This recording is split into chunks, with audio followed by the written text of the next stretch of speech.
Welcome back to my channel stories with Satyam. आज मैं आपको सुनाऊंगा मुंशी प्रेमचंद्र की लिखी कहानी क्षमादान। दिल्ली नगर में भागीरथ नाम का युवक सौदागर रहता था। वहां उसकी अपनी 2 दुकानें और एक रहने का मकान था। वो सुंदर था। उसके बाल कोमल, चमकीले और घुंघराले थे। वो हंसोड़ और गाने का बड़ा प्रेमी था। युवावस्था में उसे मद पीने की बान पड़ गई थी। अधिक पी जाने पर कभी कभी हल्ला भी मचाया करता था, परंतु विवाह कर लेने पर मद पीना छोड़ दिया था। गर्मी में एक समय वो कुंभ पर गंगा जाने को तैयार हो अपने बच्चों और स्त्री से विदा मांगने आया। उसकी स्त्री ने कहा, प्राणनाथ, आज ना जाइए, मैंने बहुत बुरा सपना देखा है। भागीरथ ने कहा, प्रिय, तुम्हें भय है कि मैं मेले में जाकर तुम्हें भूल जाऊंगा। स्त्री ने कहा, ये तो मैं नहीं जानती कि मैं क्यों डरती हूं। केवल इतना जानती हूं कि मैंने बहुत बुरा सपना देखा है। मैंने देखा है कि जब तुम घर लौटे हो तो तुम्हारे बाल श्वेत हो गए हैं। भागीरथ ने कहा, ये तो सगुन है। देख लेना, मैं सारा माल बेच मेले से तुम्हारे लिए अच्छी अच्छी चीजें ले आऊंगा। ये कह गाड़ी में बैठ वो चल दिया। आधी दूर जाकर उसे एक सौदागर मिला जिससे उसकी जान पहचान थी। वो दोनों रात को एक ही सराय में ठहरे। संध्या समय भोजन कर पास की कोठरियों में सो गए। भागीरथ को सवेरे जाग उठने का अभ्यास था। उसने ये विचार करके कि ठंडे ठंडे रात चलना सुगम होगा, मुंह अंधेरे उठ गाड़ी तैयार कराई और भटियारे के दाम चुकाकर चलता बना। 25 कोस जाने पर घोड़ों को आराम देने के लिए एक सराय में ठहरा और आंगन में बैठकर सितार बजाने लगा। अचानक एक गाड़ी आई। पुलिस का एक कर्मचारी और 2 सिपाही उतरे। कर्मचारी उसके समीप आकर पूछने लगा कि तुम कौन हो और कहां से आए हो। वो सब कुछ बतलाकर बोला कि आइए, भोजन कीजिए। परंतु कर्मचारी बार बार यही पूछता कि तुम रात को कहां ठहरे थे, अकेले थे या कोई साथ था तुम्हारे? तुमने साथी को आज सवेरे देखा या नहीं? तुम मुंह अंधेरे क्यों चले आए? भागीरथ को अचंबा हुआ कि बात क्या है, ये प्रश्न क्यों पूछे जा रहे हैं। बोला, आप तो मुझसे इस भांति पूछते हैं जैसे मैं कोई चोर या डाकू हूं। मैं तो गंगा स्नान करने जा रहा हूं, आपको मुझसे क्या मतलब? कर्मचारी ने कहा, मैं इस प्रांत का पुलिस अफसर हूं और यह प्रश्न इसलिए करता हूं कि जिस सौदागर के साथ कल तुम रात सोए थे वो मार डाला गया। हम तुम्हारी तलाशी लेने आए हैं। ये कहकर वो उसके असबाब की तलाशी लेने लगा। एकाएक थैले में से एक छुरा निकला। वो खून से भरा हुआ था। ये देखकर भागीरथ डर गया। कर्मचारी ने कहा, यह छुरा किसका है? इस पर खून कहां से लगा? भागीरथ चुप रह गया। उसका कंठ रुक गया। हिचकिचाता हुआ कहने लगा, मेरा नहीं है, मैं नहीं जानता। कर्मचारी ने कहा, आज सवेरे हमने देखा कि वो सौदागर गला कटे 4 पाई पर पड़ा है। कोठरी अंदर से बंद थी, सिवाय तुम्हारे भीतर कोई ना था। अब ये खून से भरा हुआ छुरा इस थैले में से कैसे निकला है? तुम्हारा मुख ही गवाही दे रहा है। बस तुमने ही मारा है उसे। बतलाओ, किस तरह मारा और कितने रुपए चुराए हैं? भागीरथ ने सौगंध खाकर कहा, मैंने सौदागर को नहीं मारा। भोजन करने के पीछे फिर मैंने उसे नहीं देखा।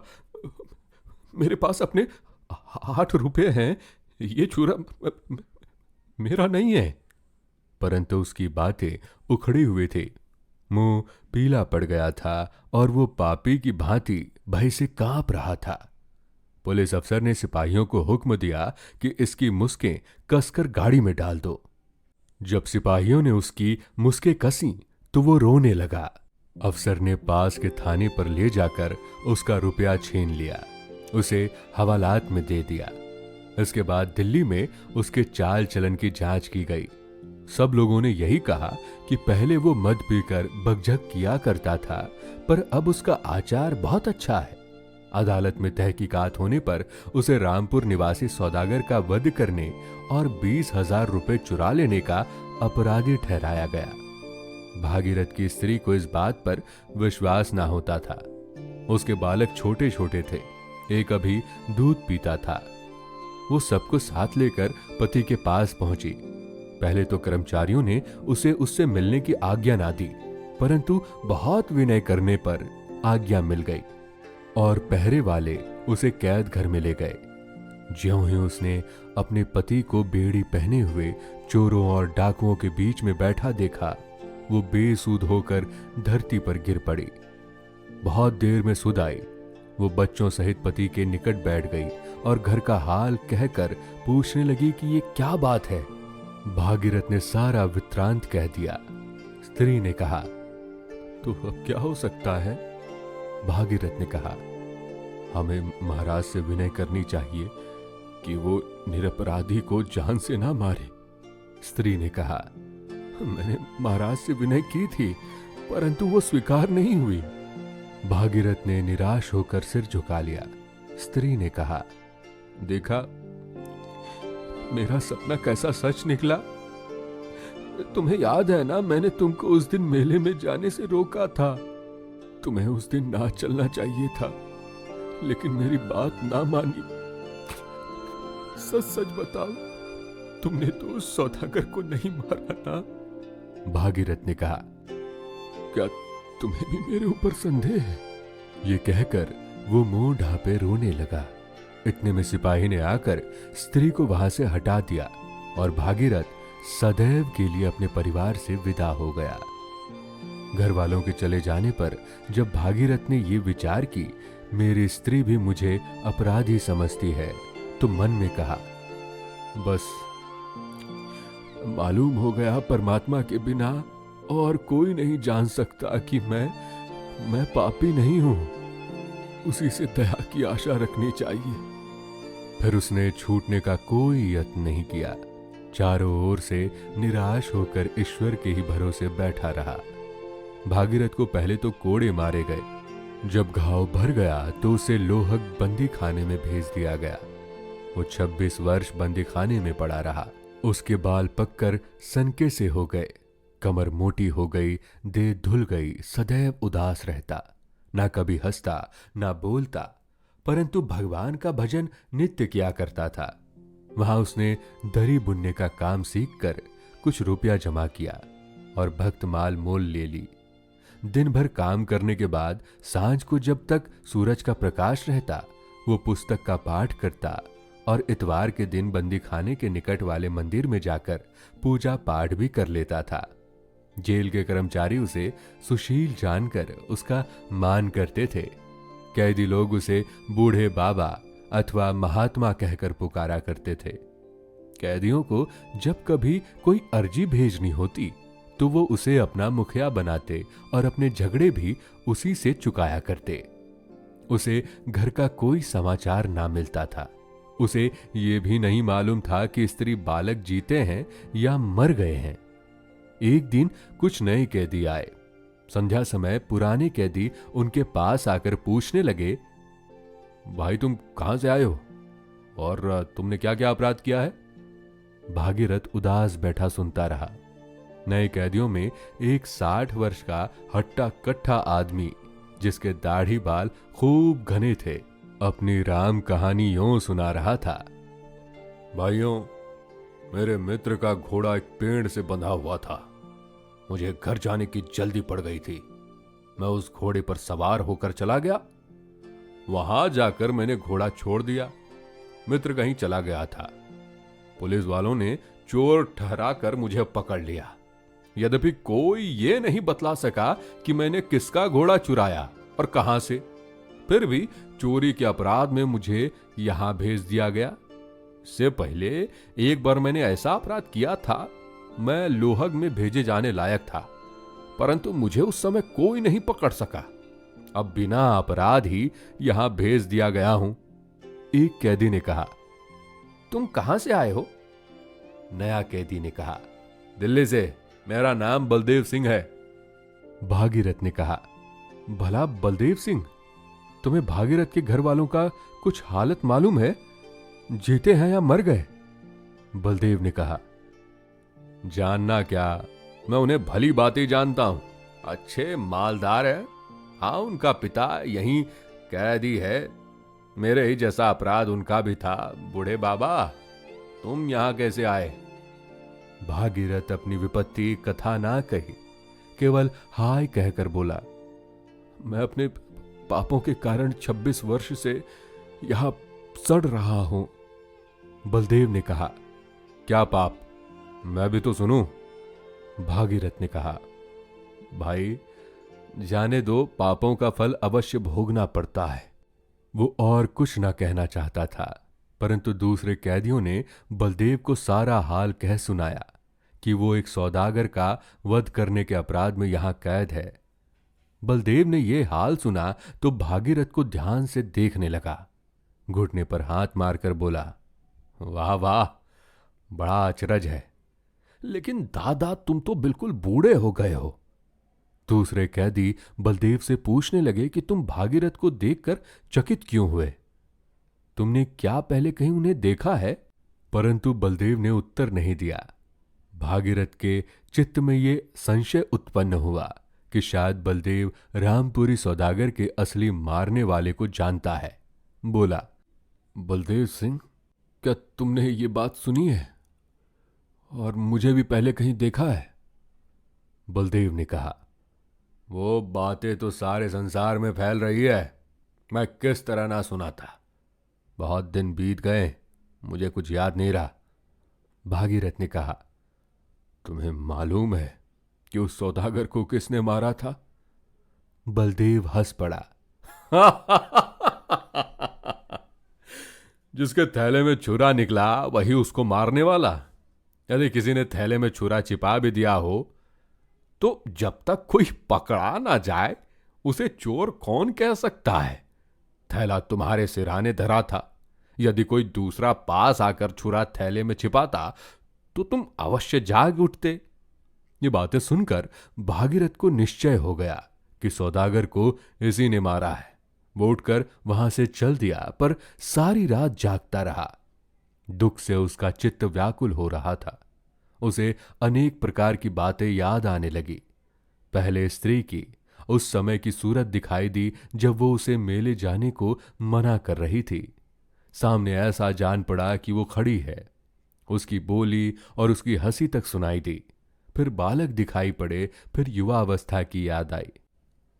कितना प्रसन्न चित्त था, कैसा आनंद से द्वार पर बैठा सितार बजाया करता था। फिर वो सराय दिखाई दी जहां वो पकड़ा गया था।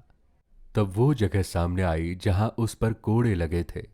फिर बेड़ी और बंदी खाना, फिर बुढ़ापा और 26 वर्ष का दुख। ये सब बातें उसकी आंखों में फिरने लगी। वो इतना दुखी हुआ कि जी में आया कि अभी प्राण दे दूं। हाय, इस बलदेव चंडाल ने ये क्या किया? मैं तो अपना सर्वनाश करके भी इससे बदला अवश्य लूंगा।